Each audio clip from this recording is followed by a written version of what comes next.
If you are over 65 young, then you need to understand how important it is to walk every day, or at least walk as much as you possibly can. Remember, we don't stop playing because we grow older. We grow old because we stop playing. If you want to live a long, happy, independent, and active life, you need to move your body. You have been moving your body and standing on your own 2 feet from the first year of your life. Often, as we get older, it feels harder to move. We get backaches, we get knee pain, we feel fatigue, or we lose our confidence in our balance and our mobility, or we just feel too tired, or maybe even mentally give up on wondering why. What is the point of moving my body every day? Well, there is a point.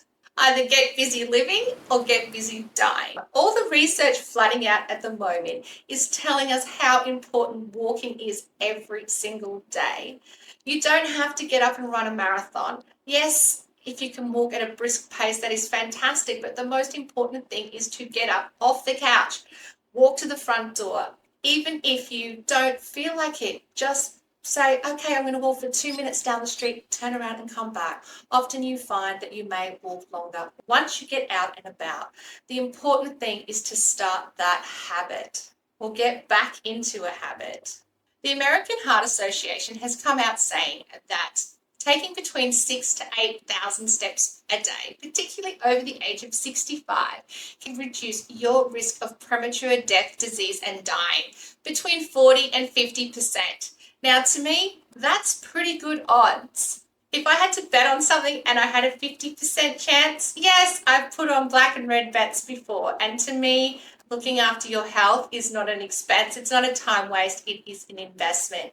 They've even come out to say that every 500 steps can reduce your risk of cardiovascular disease and premature death by 14%. That's for every extra 500 steps. That's 5 minutes of average walking. If I could increase my salary by 14% every time I took 500 steps, I would be walking all day long.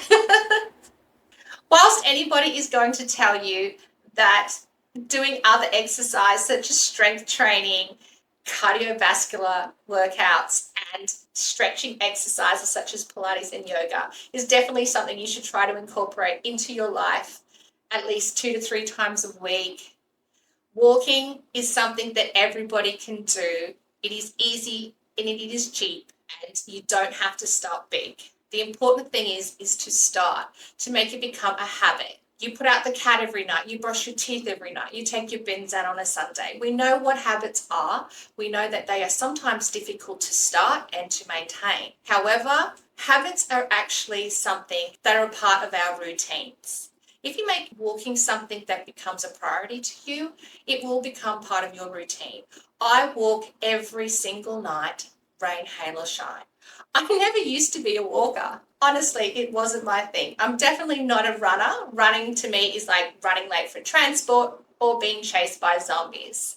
However, during COVID, like a lot of us, I was housebound and the only exercise I could get was to walk. I also was gifted a Fitbit for my birthday, and I got out and started walking.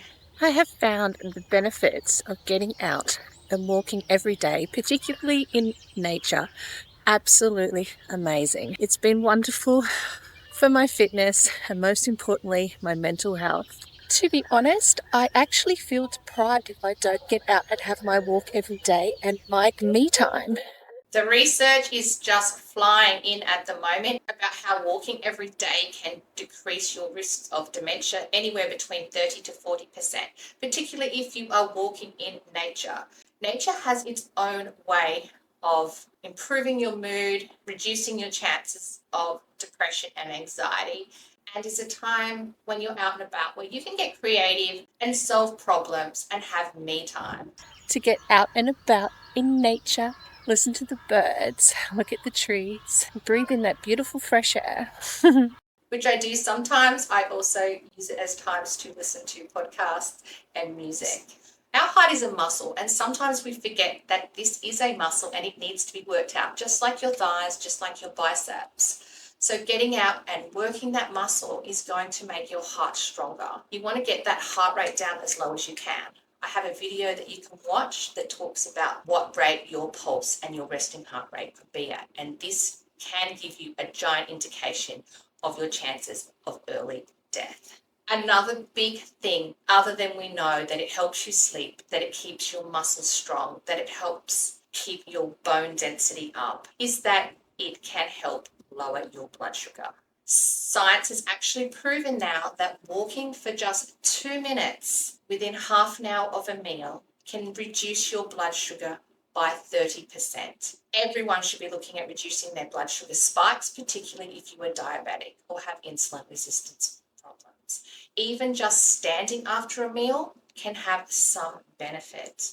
Obviously, walking helps maintain your weight and burn calories. So it is definitely something to help maintain your weight, which can creep up a little bit over 65, which is now proven to be the time when our metabolism does actually start to decrease, as well as muscle mass, because muscle mass burns more calories at rest. So keeping that body of yours moving is really important as we age, particularly if you want to be one of those fit, active, independent grandparents. I personally want to get up off the couch by myself, do my own grocery shopping, get in and out of a shower by myself in my future years. Another thing research has brought to light is that sitting is now the new smoking. The average person sits anywhere between 8 to 10 hours a day, some more. By not using our bodies, we are causing our bodies the same amount of damage and risk of dying that smoking does. So this is really an alarming wake-up call to start moving. If you want to be able to walk in the future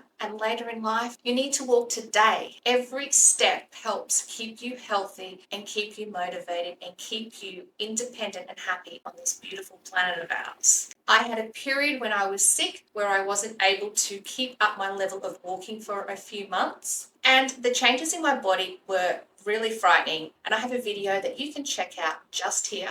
And get those shoes on and get to the front door. You know, they say the longest walk of the day is from the couch to the front door.